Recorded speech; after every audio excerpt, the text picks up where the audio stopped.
Hey guys, how's it going? Torsar here with another video, another sports talk video, at least today. I don't want people to think this is just purely going to be a sports talk channel. If you want to look back through my past videos, I do go off the topic of sports here and there, some gaming stuff, maybe some things that don't have to do necessarily with sports, but maybe people who cover the sports. Try to stick to the popular topics because that's what people want to see. But I'd just like to say first off, and this just doesn't go for me. I know people sometimes don't want to hear the like, subscribe, blah blah blah blah blah. Maybe I haven't earned it yet. Your subscription. But maybe you just want to dislike my video. Maybe you want to disagree with me. Leave a comment, whatever it is. And like I said, this doesn't just go for me. A lot of other websites, you actually have to put some money down. Patreon, OnlyFans, Twitch, things like that. On YouTube, you have the join button for people who live stream and things like that. I'll never have that on my channel. So any interaction you want to give, it's totally free. You can literally do it while you're watching the video, and that means so much to some of these people that obviously like to hit the 1,000 subscribers mark, that magical number. It'll come either way if I keep making the videos. That part's on me. Personally, I keep stopping and starting. My goal right now, keep making a video every day. A video a day keeps the insanity away as I'm sitting here in my hotel room. Again, this isn't a sob story. I'll get out of this. Anyone who's in this situation, I hope you get out of it too. You deserve it. We're Americans, at the least. We work hard. We don't deserve to be put in modern day slavery, where you have no choice of what you're doing. We need more choices. We need more people standing up for the average everyday man who just wants to go to his work and come home, take care of his family, spend time with them, and lead a good life. I have people that I work with that are in much better positions than me, and I actually feel worse for them. I don't feel sorry for myself, but I think they're actually in worse positions because they can't even spend time with the family members that they're working hard for. All right. So let's try to change that one day at a time, one video at a time. But let's get what I want to talk about today. Sorry for any stuttering, little slips of the tongue. These are raw videos. I like to show people that, I think about what I want to say a little bit, and then I hit that record button, and I just, from there, just shoot straight from the hip. Editing, creation like that. Some of the people who do stuff like that, an hour for every minute you watch. Those people are amazing. They deserve so much support, way more than we can possibly give them. But either way, I'd like to talk about one of my most favorite iconic debates. I don't think there's a right answer. Maybe there's a list of people who, if you don't have one of them as the all-time greatest NBA player, you're kind of like, okay, whatever. Obviously, Michael Jordan, LeBron James, or else this wouldn't be one of the more iconic debates. Kareem Abdul-Jabbar. I'd be fine with that one. And there are some people to this day, they say, hey, Magic Johnson is the best basketball player they've ever seen. But obviously, LeBron James, he's going to be in the news a lot coming up, even more so than often. People may be sick of it. Oh, LeBron, whatever. All right.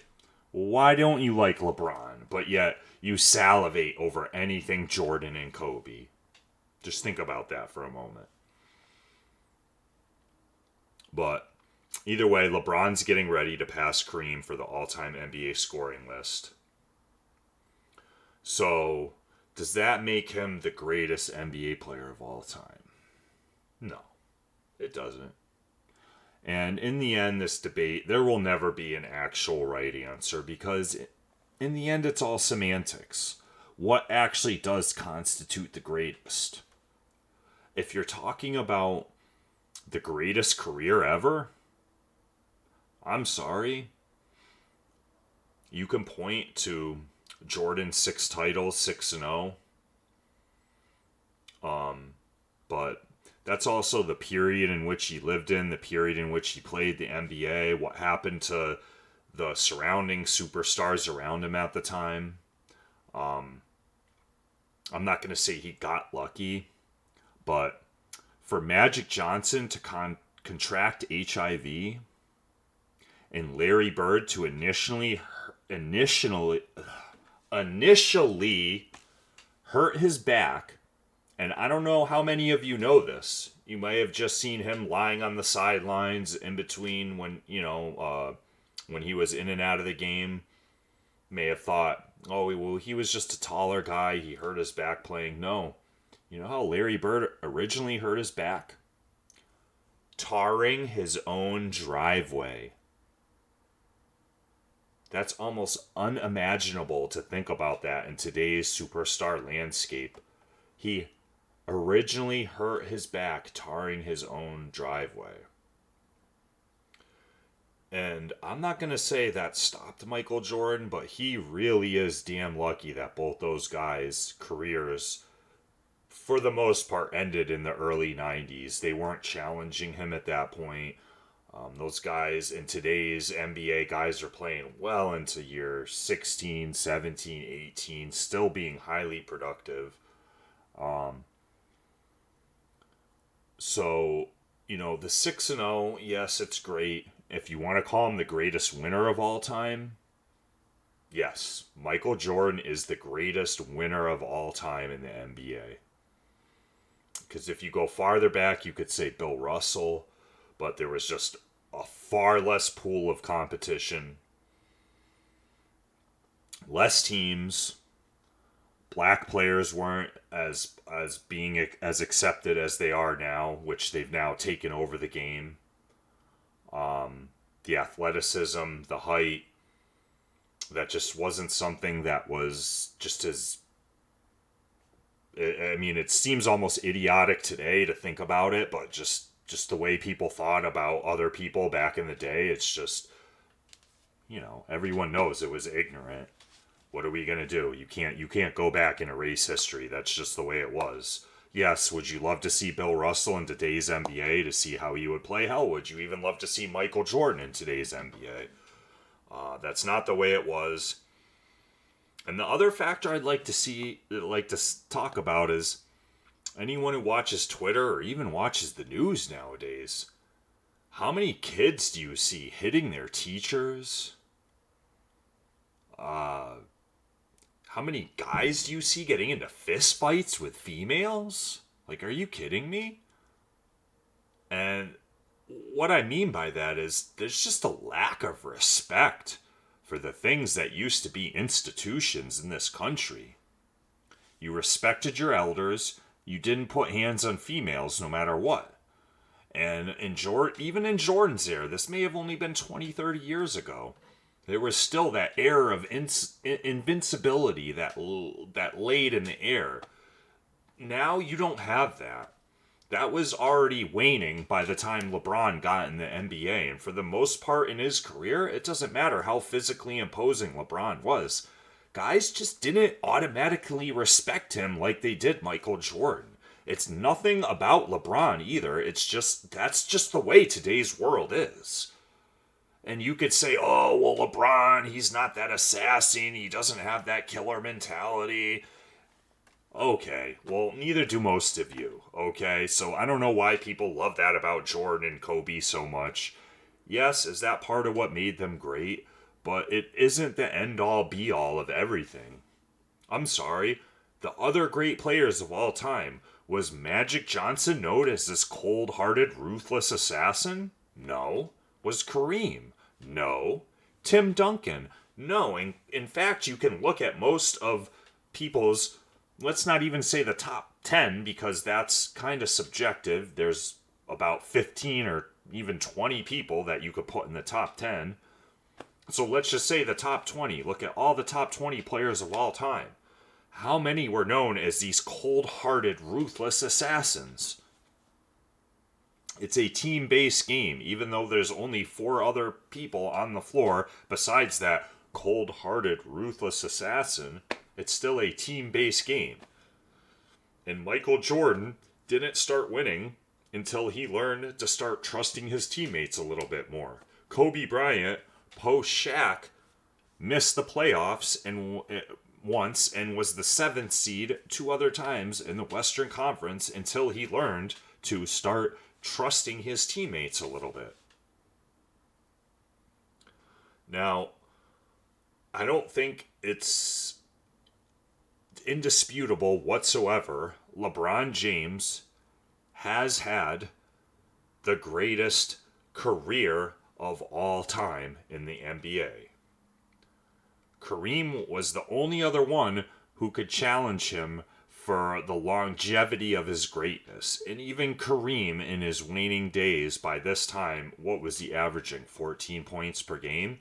Yes, he was still feared in the NBA playoffs, just like Tom Brady can kind of be above average for most of the regular season now, and you still have to fear him in those moments. These great players can still muster it up for a game or two. But who in year 20 has been able to just consistently score 30-point game, triple-double? Who has been able to do that? Now, LeBron's had the advantage. Guys take care of their bodies better now. It's famous for LeBron saying how he spends $1 million, $2 million a year on his body, while Michael Jordan was, staying out all night gambling, smoking cigars, yakking it up with Tiger Woods and Charles Barkley. Hey, that was his choice. It doesn't diminish his greatness. If you wanted to say greatness is defined by who had the all-time greatest peak, yes, it was probably Michael Jordan. That peak from when you're 26 to 34, yeah, it's hard to argue against him. And mind you, I was the biggest Michael Jordan fan growing up. I watched him score that 63-point game. I grew up in the New England area. You watched the Boston Celtics. You didn't have a choice, especially if you didn't have cable TV. Which back then most of us didn't. At least not like all the time. Yeah, sometimes my family had cable TV and other times we didn't because, times were tough sometimes. So you watch the Boston Celtics. And when I saw that man score that many points in a playoff game, even in a losing effort, I said, you know what? That's my favorite team. Well, that's my favorite player. See, that's the way the NBA has always gone for me. The New York Giants have always been my favorite football team. The New York Mets have always been my favorite baseball team. The Yukon Huskies have always been my favorite college basketball team. But growing up, there was no, my dad really didn't pay too much attention to the NBA, so I didn't know who to root for. And he's not even a fan of any of those teams to this day. Maybe he still likes the Huskies. I don't even know. He moved over to the West Coast. He's a Seahawks fan. I don't even know. He's a Mariners fan, But he didn't have an NBA team. I never had an NBA team. It was pretty much who's my favorite basketball player. Okay, that's my favorite NBA team. And when I saw that man score that many points, that's my favorite team. It wasn't, he started winning championships, so I jumped on the bandwagon. No, I have a Bulls shirt from 1989, still to this day, before they won any championships. Love Michael Jordan. Was the biggest fan, watched every game, every championship game. There were things that I watched in The Last Dance that even Michael Wilbon, the famous Chicago guy, said, I don't remember that from back then. I had to be reminded of it. And I was like, what do you mean? I remember that. I remember Jordan being criticized for being a ball hog. I remember Jordan, all sorts of criticisms, gambling, acerbic, punching teammates. I remember it all. He was still my favorite player. When he went to the Wizards, my favorite UConn player, Richard Hamilton. I love that Richard Hamilton got to play some time with Michael Jordan. And then when he went to the Pistons, because I hated what happened to the Bulls. Oh, and that's the thing I remember now. Wilbon didn't remember. He just remembered it being, just one of the Jerrys. At the time, I remember blaming Jerry Krause or Jerry Reinsdorf just as much as I blamed Jerry Krause. Those were two peas in a pod to me. It wasn't just Jerry Krause. No, Jerry Reinsdorf. What the hell are you guys doing? Why would you actually do that? It was so, I was so disgruntled. And since that's not a local team, it was just so easy to be like, all right, whatever. Jordan's not on the team anymore. They're garbage. Why would I keep watching this team? Rip goes to the Detroit Pistons. Boom, that was my favorite team. And ever since then, I really haven't had a favorite team. I've followed LeBron. I'll root for people. I'll root for the best matchups. But, I say that in saying that when I say that LeBron has had the greatest career of all time, I truly mean it. Because this is coming from someone who, to this day, his favorite non-UConn player of all time is Michael Jordan. And I'm sorry. LeBron has just done too much in those years since Jordan stopped playing. And I don't mean since Jordan stopped playing the year before. No, I mean at the same year mark, 16, that Jordan got to in these other years, LeBron's just done too much. He's maintained the quality of his greatness for too long. And you can throw in someone's face 6-0 all you want. Like I said, who knows what would have happened if Bird and Magic had kept playing or had not got injured, not contracted HIV. And remember, in the 90s, when the Celtics sucked, that was never supposed to be. They lost, tragically, Len Bias and Reggie Lewis. They were supposed to maintain their greatness all through the 90s. And I hate to say, oh, Jordan got lucky, because I'm sure there's things you could point to today that, LeBron got lucky. Derrick Rose, for one. Let's just say that. Some people swear LeBron wouldn't have got there every, 8 years in a row. 8 years in a row he went to the NBA Finals. Think about how taxing that is. And the man was playing in the Olympics. So, like I said, in the end, this is all semantics. But there will never be a right answer, and I hope there never is. I mean, there won't be. You can argue till the cows come home, debate it till the cows come home, and please do. This is such a great debate. The more LeBron does, the closer he gets to knocking on that door. In some people's eyes, I know he'll never get there. But I ask one favor, just please drop the just 'cause it's Jordan. Or even the well, it's Kobe, man. Oh, dude, it's Jordan, man. All right, guys, you gotta we understand you like those guys, the cold-hearted, ruthless assassins. There's got to be something more to it. Like I said, you could take the peakness. I just combined greatness and peak in one word, whatever. That peak, if you want to say that's the greatest, cool, I'm down with it. But then, would that not make Lawrence Taylor the greatest football player of all time and not Tom Brady? I'm just saying. So, Please let me know what you guys think in the comments. As usual, like, dislike. I don't know what I'm going to talk about tomorrow. I already rambled on too long. 20-minute video. Like I always try to make these like 8 to 10 minutes. I don't know what I'm doing half the time. Whatever. Guys, I'll see you tomorrow. Hopefully, stay strong, stay healthy, stay positive. Peace.